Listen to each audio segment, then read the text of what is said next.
ni indirimbo ikunze cyane kandi umuntu wese yumvise yotamba kandi n'urya yayiririmbye ava maririmba neza arafise ikintu aterera cyane mu gihugu cy'u Burundi.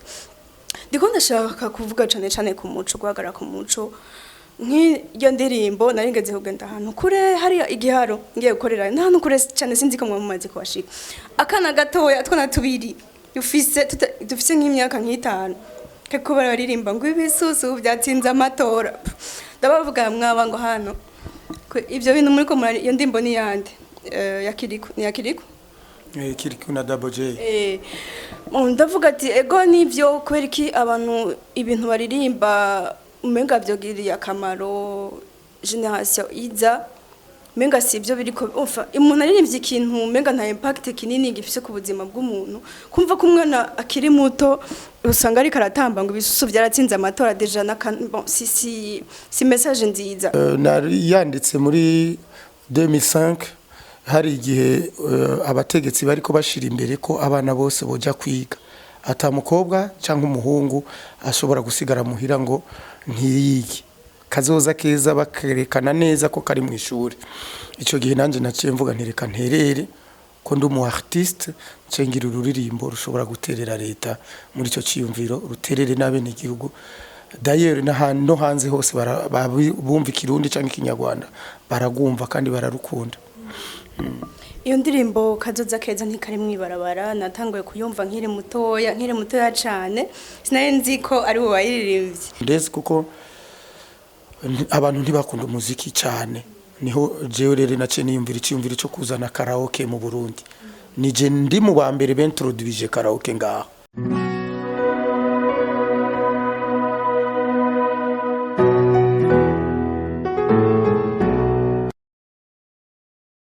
Mwaramutse canke mwiriwe bakunzi ba Peace International TV ni Pascalinda la Slameuse canke Pascaline Ndayikeza. Ndabibutse kugira subscribe nimba utarabigira kugira ngo bandanye ukurikirana ibiganiro byacu. Muri kino kiganiro nashaka ndababwire ko dufise umutumire mwiza cane. Muraza kumukunda kandi noneho asanze ari umuntu mwakunze cane kuva kera umuntu yadutanguriye kuva kera ndaza kumubabwira nawe nyana araza kwivuga reka tumuhe kaze. Murakoze ndabaramukije na jewe murakoze cyane kuba mwantumiye. Nyakuba urashobora kwidondora uramutse abakunzi ba Peace International TV. Eko nubundi ikinyoni kigurutse kitavuze bacita icyana. Jewe nitwa Gaposho Ismail. Gaposho Ismail nkaba ndi umuririmbyi nshobora kwandika indirimbo nkayivuza mvuza guitare rythmique bita accompagnement. Eko nkaba nkina n'amasinema natanguye nkina amateatre ubu ngeze mu gihe cy'amasinema.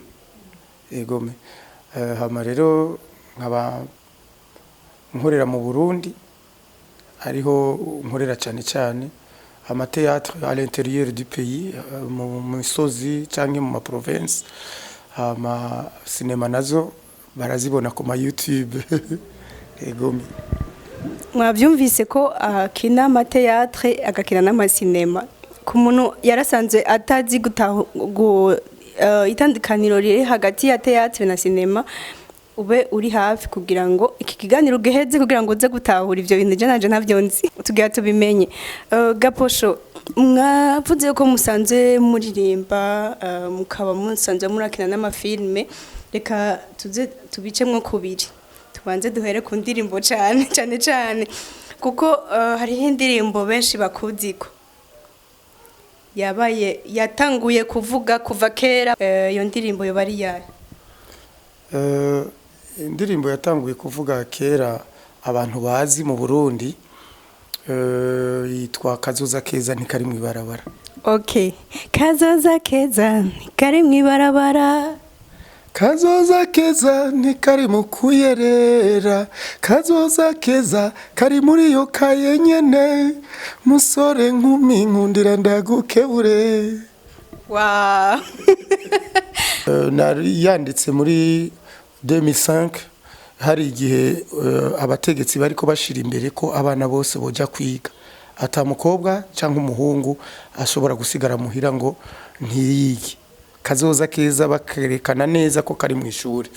Ico gihe nanje naciye mvuga ntereka nterere ko ndi umu artiste cengira ururirimbo rushobora guterera leta muri ico ciyumviro ruterere n'abene igihugu.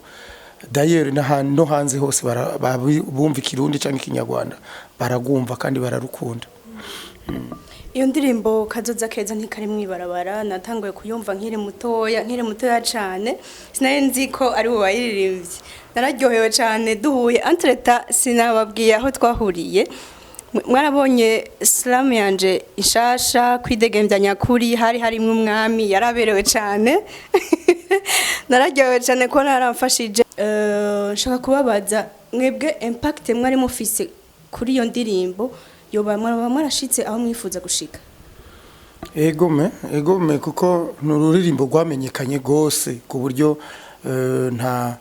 ntashobora kuvyerekana muri uyu mwanya, ariko icanyeretse ko rwamenyekanye nuko iyo ngiye gukina amateatre ntibaba banzi ni president nka Gaposho Ismail dukinye avant canke après.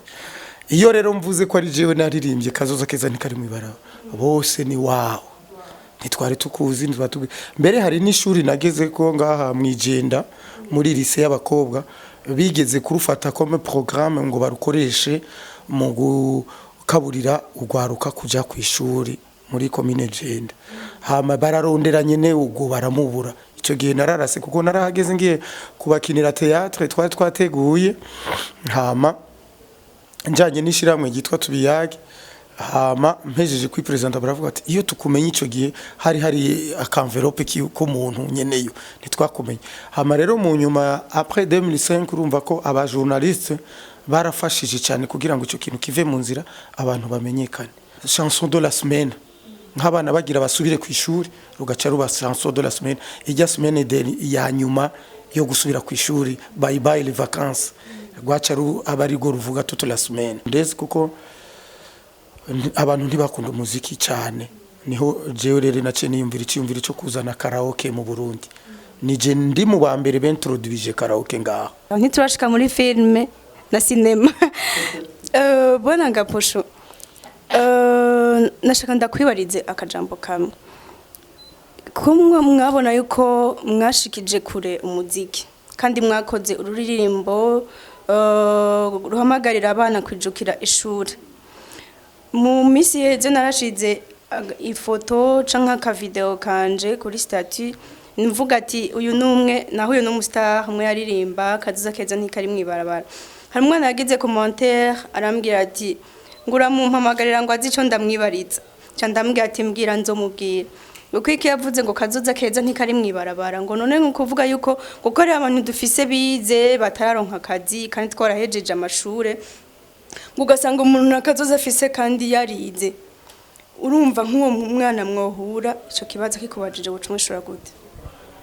Uyu mwana yiyumviriye nk'umwana nyene yiyumviriye nk'umwana kuko je ndirimba kazoza keza ntikari mwibarabara sigo ruririmbo rwa mbere ni ururirimbo rwa mbere nani ndirimbye nshitse mu Burundi kuko sinakuriye mu Burundi ariko sigo ruririmbo rwa mbere nshize ahabona nuko nshatse kuvuga iki mba namaze kubiyumvira ko bikwiye nzi message ndi butange ico igamije kazoza keza ntikari mwibarabara kari mwikaye so ne pas dire ko kari mwikaye ufatikaye na bike no kari mu bikogwa mu myuga iyo umuntu agiye kwiga kuhaza abagiye mwikaye iyo agiye kwiga mécanique électricité ordinateur abagiye mwikaye iyo agiye kwiga indimi umuntu arashobora kuvuga ati je ngiye kwiga igishinwa siko bakamubwira bati kwiga igishinwa ntufatikaye ntidukeneye ko wandika dukeneye ko umenya kukivuga no kugisigura abagiye mwikaye kazoza keza rero ntikari mwibarabara kari mu kwiga ico cyose cyo tuma utera imbere tari muri telefone kari mwikaye ubwa mbere nsinavuga ibarabara washaka navuga nti kazoza keza ntikari muri GSM kazoza keza ntikari muri telefone kazoza keza kari muri yo kaye nyene abantu barambwira bati bon kwa kundi duhanuza kuko kera twarandika duhejeje tugahanuza n'abandi barambwira bati oya iyo ndirimbo niyo pasa kuko uri kurabuza abantu kuri telefone idafite akamaro. Naguciriyemwe ubwa mbere yari nabyumvise kazoza keza ntikari muri telefone kubera nabona abana babigeme babahendesha amatelefone je ndasohoka cyane ndaraba ibintu n'ibindi nkabona umwana w'umwigeme nkawe mwiza udashoboye kwigurira telefone ya 300,000 ya 200 ico gihe zagura 120,000 GSM byari bitelefone binini by'ibimotorola by'ibiki hama umwana w'umukobwa kumva no kuyifata gusa ngo telefone akumva ko akazi umuntu utama nkanje cyangwa umuntu akuze nkanje afise inota yimuguriye yabari twende amuteye inda elle s'en fout amuteye sida elle s'en fout ncamvata rero ico iyo rofre abangira inama barambwira batoya oya kabisa tugikunda kuko telefone mu minsi iri imbere ahubwo azuba ari telefone. Bwana Gaposha uvuga ati umuntu kuba afise kazoza keza nkuko ugaragaje kubisigura kuvuga ko ategereza ko yaragiye ku ishuri kwiga ikaye wayihaye ikibanza nk'ikintu cyose umuntu ashobora kwiga. Mwavyumvise rero kazoza keza ntikari mwibarabara mwari musanze mubizi ariko noneho uno munsi murabimenye mu buryo buramvuye. Bwana Gaposho tukiri ngaha nyene numva biryoshe cyane ikiganiro kiraryoshe cyane tukiri ngaha hari ikintu muvuze yuko mwabiririmbye muvuye indirimbo mwaririmbye muvuye ahandi hanze nzi ko ari hanze y'igihugu. Reka tuje muri parti ya filme ya cinema mutubwire neza na neza muduhe umuco ku bantu basanzwe badatahura ico arico cinema n'ico arico filme muduhe umuco. Cinema niyo film en fait. Cinema ni film nyene ni ibintu bapanga kugira bakwereke ko ubuzima tubayemwo busa nabijya bapanze ariko nico gituma bavyita cinema ni babigira uko bishakiye baraduhenda mu cinema ariko mu ma histoire dukurikira canke dukina tuba dushaka kwigisha abantu a partir du cinema rero aho itandukanira na théâtre uja gukina ukora amageste ajanye n'amajambo. Théâtre uragestikira cyane ngira nico gituma bayita théâtre uragestikira donc uragira amageste ubwiye umuntu ngo genda ugira uti genda urumva urashobora kugira genda muri théâtre ariko muri cinema ntushobora kugira umuntu ngo genda uvuga uti genda akabaragiye.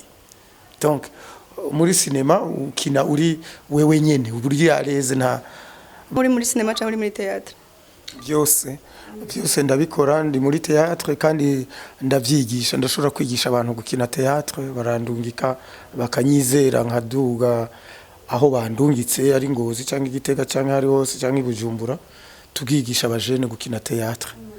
Hari igihe PMC Agashi bashobora kuntuma bankeneye nkagenda kwigisha théâtre hari igihe tubiyage intuma n'abandi bose bashobora kuntuma nkagisha théâtre.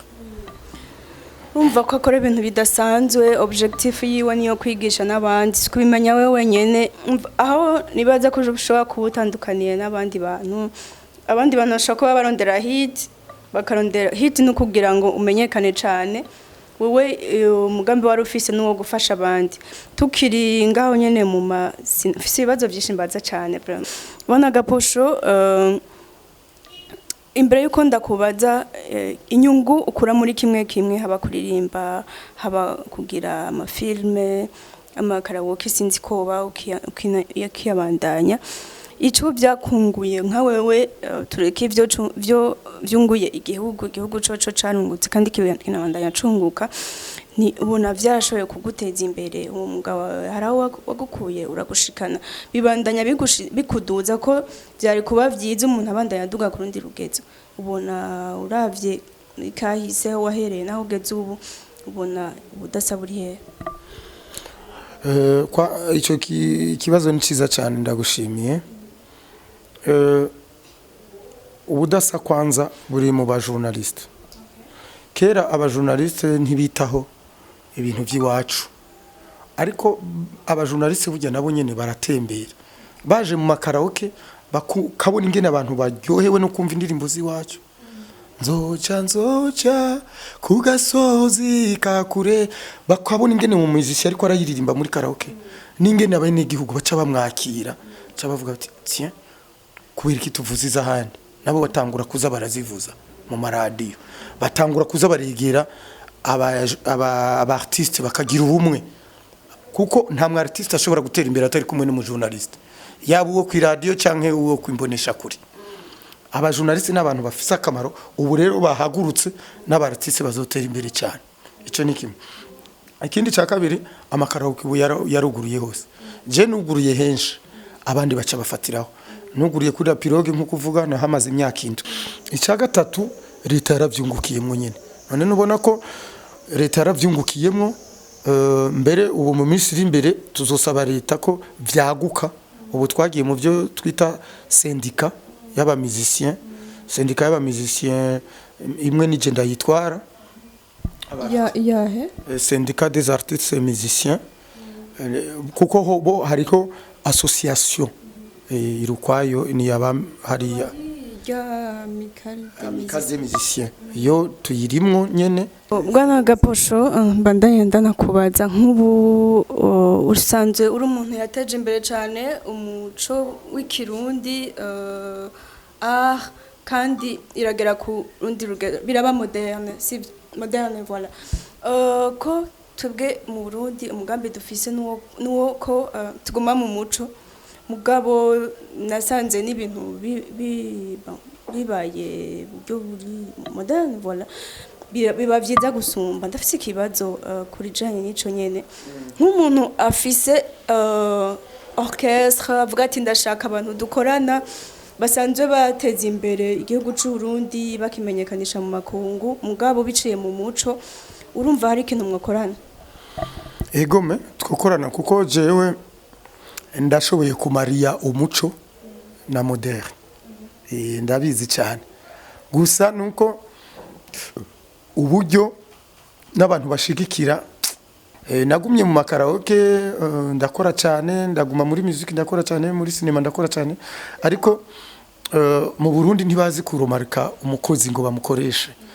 iyaba hari abantu bashoboye kuromarika abakozi baba barandomartse kuko narigeze kuba uwa mbere kabiri mu mahiganwa ya studio y'Ijambo mu bintu bya Sangwe kandi icyo gihe naririmba nkoresha ku Maria modernisation na traditionnelle ari nabyo nabonye witwa Steven Sogo yaciye afatirako araduga kuko yaranzi cyane yarigeze kumvugiriza na basse mu ruririmbo rwitwa Nzomudigadiga muri 2004 akiri umunyeshuri urumva ivyo ndabizi kubimariya ni naco gituma nibaza ko abarundi aho bageze umuntu wese agize traditionnel akayimariya na moderne urabona ko bifata intambwe nini bikagenda neza gusumba kuko umuco akaranga niko kazi imbere ya vyose niko kakuranga icyuri abantu bumvise ko mvuga bakumva n'amazina yanje bakumva nuko nabayanze wumva bavuga bati mbe uri umurundi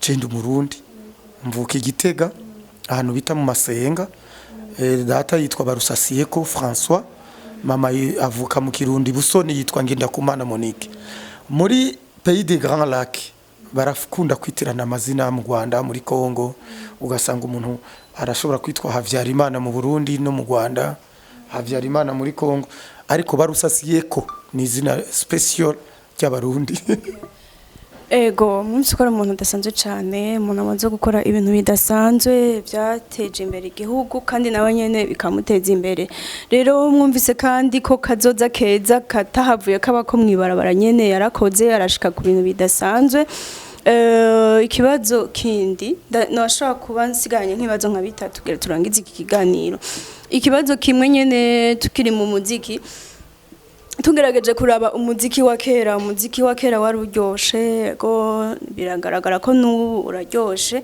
mugabo umuziki wa kera urafise akantu wisangije vraiment umuntu wese yumva ashaka kuwumviriza bijanye n'uko ubuhinga bwo kuko indirimbo yaba yanditswe aho nshaka gushika ahanini ku budasa ni ukuntu abantu benshi bamaze kwishiramwe yuko umuziki ukundwa cyane n'abajene wawuririmbye ari hatera imbere shaka kuvuga cyane umuziki wa kera n'ubu ara nko indirimbo z'ubu abajene baririmba ubu barafise ukuntu ibintu basho kuba bashizemwo ugasanga indirimbo bariko baririmba siziteza imbere Burundi, siziteza imbere umuco, ugasanga nko umuririmbyi w'umartiste araririmba indirimbo idafite droit yo guca kuri televiziyo. Aho novuga mugabo sinshatse kumuponda, ndiko ndavuga nk'akarorero hariho nk'akarorero indirimbo ibisusu. Ni indirimbo ikunze cyane kandi umuntu wese ayumvise yotamba, kandi n'urya yayiririmbye ava maririmba neza, arafise ikintu aterera cyane mu gihugu cy'u Burundi. Ndiko ndashaka kuvuga cyane ku muco, guhagara ku muco. Nk'iyo ndirimbo naringeze kugenda ahantu kure hariya igiharo ngiye gukorera n'ahantu kure cyane, sinzi ko mwamaze kuhashika. Akana gatoya twana tubiri dufise nk'imyaka nk'itanu keko bararirimba ngo ibisusu byatsinze amatora. Ndabavuga mwaba ngo hano ibyo bintu muri ko iyo ndimbo ni yande yakiriko Kiriko na Double J. Ndavuga ati ego nivyo kubera iki abantu ibintu baririmba umenga vyogiriye akamaro generation iza, umenga sivyo biriko umuntu aririmbye ikintu umenga nta impact kinini gifise ku buzima bw'umuntu. Kumva ko umwana akiri muto usanga ari karatamba ngo ibisusu byaratsinze amatora deja na si message nziza. Nta kintu ufise wohanura kugwaruka ruriko rurandika indirimbo muri no misi? Ndagifise ico nohanura mbere kinini, nico nyene navuze n'igihe bantumira mu nama ya culture duheruka kujamwo Igitega, ntumiwe na ministère ko mu bandi ba artiste kugira ngo duterere ibintu by'umuco. Barakigarutseko ico kintu ndabaterera, ndavuga nti nico ngira nsubiremwo, ndavuga nti hariho amajambo avuga ikintu ibisusu kandi ugaca usanga atari kirundi. Iyo umuntu aririmbye igisusu ntibamurenganye, nta nico twomugira kuko si kirundi yaririmbye. Nta muco w'Kirundi yishe kuko ibisusu ni Giswahili. Ahubwo twibaze ivyo bisusu bivugwa ngo iki mu Kirundi? Ahubwo iyo bivuga mu Kirundi umengo nivyo vyari kuba byishe umuco cyane. Ingene mu Kirundi twobivuga nimba aramatako nimba ari ikisinzi, hari izina ryo mu Kirundi umengo riteye isoni gusumba. Orke mu bindi bihugu nko mu Rwanda nabaye ibisusu ntibabivuga kuko bavuze ibisusu bovuga amabuno. Rero amabuno ntibayaririmba, kandi bayaririmba baca barondera synonyme izo kumvikana ko ari ibisusu atari byo. No kuvuga iki? Bavuga ibikari.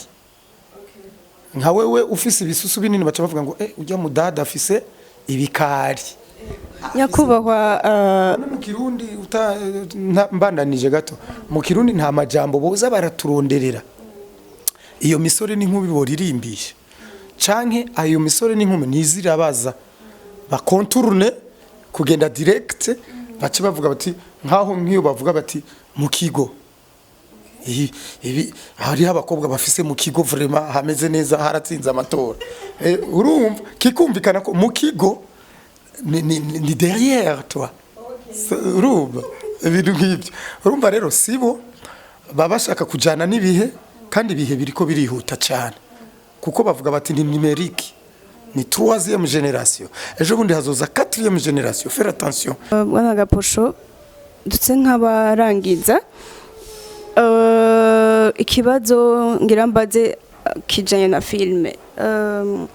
Shaka kubaza, nibaza ko mushaka kuba mwubatse mu mafilme cyangwa cinema, hari ibintu usanga nyene byo nariko ndavuga bya moderne, hari ibintu usanga basigaye bakina ubu amafilme ya kera siyo kimwe na y'ubu. Ugasanga narigeze kubona agafoto wakinye ayo filme ushobora kuba warakinye itarasohoka, wakinye muri team ya John K. Hari ahantu ifoto igaragaza muryamye mu gitanda muri kumwe n'undi mukenyezi, ashaka kuba ari umukenyezi w'undi muntu. Nimba ushaka kuba wubatse ntaco bigutera, ndabaza ubwa mbere ku rugo rwawe no kuri societe, nta impact mbi byo babitera? Ico kibazo ni ciza cyane. Impact bitera mu gihe umuntu adafise intumbero yiwe, adafise icitegererezo. Jewe nkina cinema, iyo ndiko ndakina mba niyumvira ko noba umukinyi international kuko ndavuga igifaransa neza, ndavuga igifaransa buke buke afe neza, ndavuga icyongereza buke buke, igiswahili neza n'ikirundi, mba numva ko noshika kure. Kiretse n'ibyo byo kuvuga ngo bwakwerekanye uryamye mu gitanda, kiretse umuntu adakomeye mu mutwe, barazi neza ko iyo uri kurakina haba hari ko abafotora bari ngaho, abahejeje gukina sene zabo barashobora nabo kuza gukurikira sene ikurikira kuyiraba bahagaze impande. Wewe umurorereza kubona kubera ko ari wewe kamera iri kwiraraba, ariko akibagira ko iyo kamera ntiyikoresha, ikoreshwa n'undi muntu. No kuvuga iki, nta kintu kirengeye amategeko gishobora gukorerwa aho hantu. No kuvuga byose biba ari ibintu bizima, no kwiyumvira gusa. Hama rero kiretse n'ibyo rero byo gukina uri kumwe n'umundi mukenyezi cyangwa iki, hari n'ibindi dukina bibi. Nk'ubu narakinye muri filime yitwa Na Wewe, filime y'Ababirigi baje kudukinisha ino, nkina ndi umuntu assassin, ndi umuntu akomeye cyane, ndiko ndatandukanya abahutu n'abatutsi. Urumva yari filime delika mbi cyane ku buryo nanababajije mbe ifilime abana banje nibayibona bazibaze ko ari komeze ntandukanya abahutu n'abatutsi. Or que c'était un film kandi narayikazemwo, barambwira barama amanota ko nayikinye neza. Or je mu mutima nkina neza nkuko babivuga, nshaka gushika kuri filime ndabigire realite kandi bitari realite ya sinema navuze yo kudendekeranya bakabesha. Ariko urumva final Abatutsi baranga gutandukana n'abahutu, n'abahutu bakanga gutandukana n'abatutsi, filime igahera neza. Urumva nayo nari mfise ikibazo ku mutima, nibaza la famille yanje izobona guti iyo filime. Oruke nta mukenyezi nari ndiko ndatongoza muri iyo sinema. No muri sinema rero baguhaye role yo gutongoza umukenyezi, ndazikina nyinshi ntongoza abakenyezi. Urumva ariko nta kiba kuko ni sinema. Hama rero abarundi twe turi hari, nta murundi ndumva yakinye sinema gaca kundana n'uwo bakinanye, ni gake bishobora kuba. Ariko binabaye birashoboka muba mukundanye après en dehors y'iyo sinema y'iyo film, ntibiba bibaye mu kazi kuko kiranabuzijwe. Nibaza ko no mu makontra dora dusinya kibujijwe ko haba ikintu cyose gishobora gutuma sinema y'iyo muntu itagaciro canke ipfa canke ikagira ingorane izitera. Urumva rero abakenyezi bacu wiwanje ndamwubaka nkabimubwira nkabimwumvisha, akaba nawe ashobora ahubwo gukina, nkaba je nshobora kureka gakinana n'uwundi mugabo nkabitahura. Bitari ibyo rero no muri filime gusa, no mu muziki biraba. Ndashobora kuba ndiko ndaririmbana na Makarena, umugore agashabura yivaze ati ujya mukobwa baririmbana acaba umugore wiwe, ndahumiwe azoca mukunda. Ivyo rero ndiko nkebura abagore bose, ukabuzi ko umugabo wawe ari umu artiste akina sinema canka akina imiziki, ukaba wiyumvira ko yokundana n'uwo mukobwa wabonye bariko barakinana, nuko utiyemera. Wibaza ko uwo mukobwa yoba ari mwiza kugusumba, mwiza ku mubiri, mwiza kuri mentalite. Kuko nimba uwo mugabo wawe yaragukundiye mentalite, inyifato, ukaba ubona uwo mukobwa wa akurusumba imyifato, ikosora inyifato yawe, uri kugira ubwoba ko yova mu gutwara kubera inyifato akunda umugabo wawe urayizi. Uwo mukobwa rero mutamuzi ntugire ubwoba. Yego niko novuga. Bakunzi ba Peace International TV, mwumvise ko ikiyago caryoshe cyane, reka duse n'abasozera. Ndanagushimira Bwana Gaposho, ubandanye ugira uwo mutima wo gufasha n'uwo gukunda abandi, bone ko ariko baratera imbere, na cyane cyane janye n'umuziki hamwe no gukina amareresi. Ndanagushimira cyane ko washoboye kumfasha, umutima uciye bugufi kandi ukunda abandi, ukamfasha kugira ijya clip. Mani nguhezagire. Hama ukaba utari bwagire subscribe kuri Peace International TV, nashaka ndababwiye yuko ibiganiro bigiye guca kuri Peace International TV ari ibiganiro byiza cyane.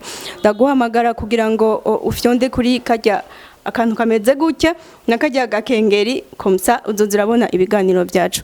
Ndagushimiye cyane Bwana Gaposho. Sinzi turangiza ko hari ico woshikiriza abakunzi ba Peace International TV n'abarundi bose mu majambo make.